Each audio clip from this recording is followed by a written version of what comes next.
Hello and welcome to Jessie Bear Book Club.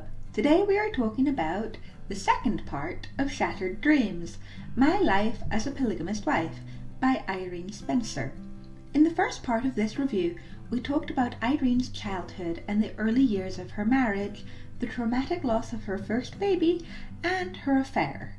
So, now we are moving on to the second part and the real meat of the book, because this is when LeBaron starts becoming murderous.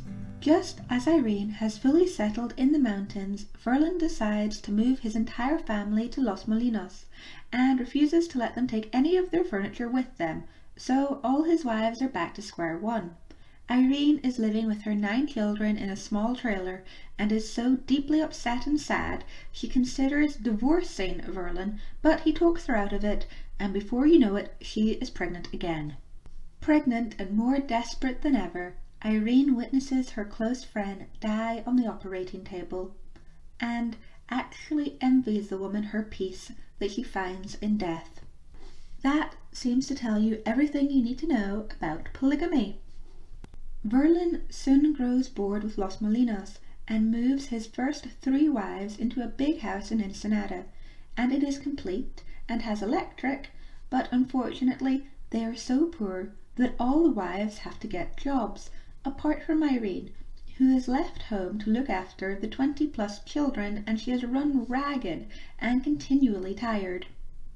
Then Verlin announces his plans to marry the 14-year-old Susan Ray. And the only thing about this marriage that shocks Irene is Susan's age. Irene even gives Susan to Verlin during their wedding, and feels ugly and fat compared to the now 15-year-old girl, but Irene is not resentful of Susan when she comes back from her honeymoon, visibly upset and feeling out of place in another wife's house. Irene pities Susan, realizing the girl has probably made her last free choice by marrying Verlin, and doesn't begrudge her the fact that she instantly becomes Verlin's favourite wife, just like the name of Susan's book, His Favourite Wife. However, Donna, Irene's 13-year-old oldest girl, thinks the fact that her father married her school friend is really creepy and confides this to her mother privately. Life is only getting harder for Irene. She is now having difficult pregnancies and leaning on her oldest daughter Donna a little bit too much. The doctors recommend Irene not get pregnant again and go on birth control, but Verlin won't hear anything about it and simply decides he will never have sex with Irene again. This, of course, devastates her, as she is only 32. Then Verlin marries his 19-year-old niece Lily, and Irene and Susan are not invited to the wedding. Irene is really hurt by this, because Lily has a massive party and invites loads of other people, excluding her on purpose, and she feels incredibly jealous of the massive wedding Lily gets to have. But she consoles herself with the fact that Lily will complete Verlin's mission of having 7 wives, and she will be the last one in the line. There is some comfort for Irene knowing that Verlin is no longer on the hunt for young, nubile girls. Irene gets pregnant again after begging Verlin to love her, and doesn't have an easy pregnancy at all. It is made harder by the fact that Verlin decides to marry Irene's friend Helen in the middle of her pregnancy, and the fact that Helen and Verlin's marriage takes place on Charlotte's wedding anniversary completely sums up how selfish Verlin really is, because he didn't even remember the anniversary of him and his first wife. Verlin goes on to blame Irene for not reminding him it was Charlotte's anniversary, and then insists that Helen lie about the date of their wedding. Life continues in Los Molinos in grinding poverty, and Irene is battling deep depression and leaning on her 17-year-old daughter so much Donna might break. Irene gets pregnant again, and this time the pregnancy is life-threatening. Irene has to have a C-section delivery, and the doctors warn Irene this has to be her last baby because she will not survive another birth. So she takes the drastic decision to have her tubes tied straight after the birth. Verlin is furious with Irene's decision, screaming at her and ignoring her by turns, and this drives Irene into a hole of depression she doesn't come out of. She doesn't even care for her newborn. She leaves everything up to Donna, locking herself in an abandoned house and getting drunk for the first time ever. She spirals into a nervous breakdown, convinced she has to blood atone herself to make up for the sin of having her tubes tied. Irene's spiral goes on for months, and she eventually decides to go back to Verlin just before he marries yet another woman, this time using Irene's ring during the ceremony. I wanted to kick Verlin for doing this.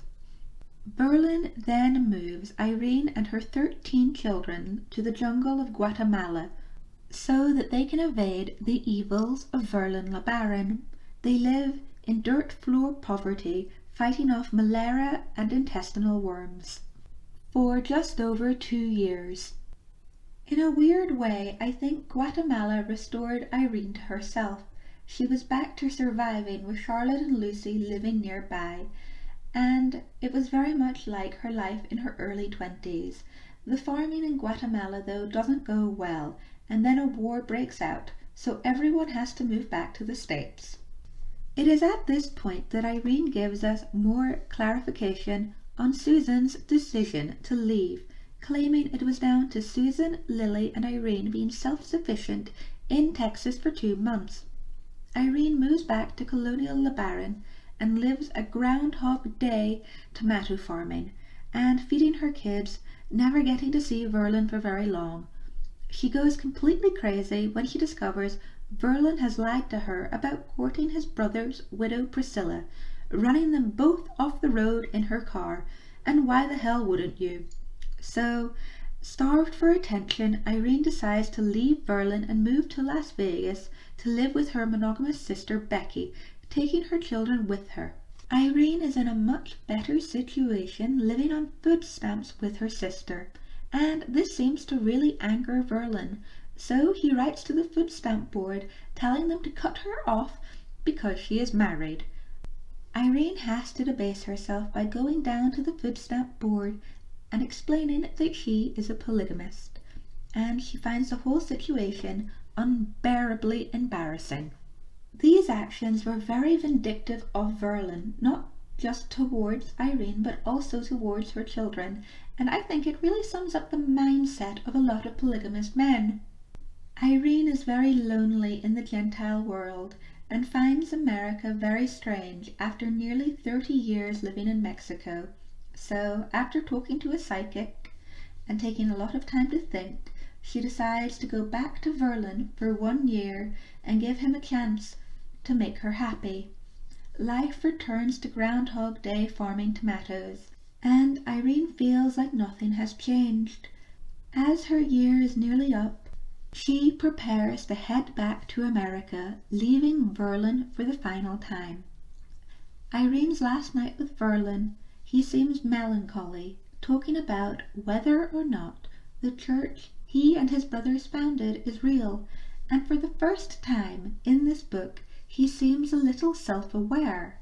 Less than a week later, Verlin is killed in a car accident that could have been something to do with the ongoing rivalry between Verlin and his brother Ervil.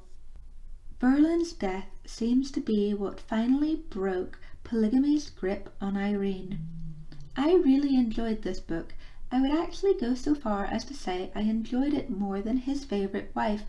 It had a lot more going on in it because it spanned over many more years. I would give this book a solid 8 out of 10 and would recommend it for anybody who is interested in polygamist cults. There are also a number of interviews available with Irene Spencer on YouTube, and I will link some of them below for anybody who is interested. I am planning to review Born in Polygamy next. I hope you all enjoyed this review of Shattered Dreams, My Life as a Polygamist Wife by Irene Spencer. Be sure to leave a comment below and hit the like button and subscribe so you don't miss any more of my content. You can also follow me on Instagram at Lady Jessica Riddell. Until next time, remember, keep sweet,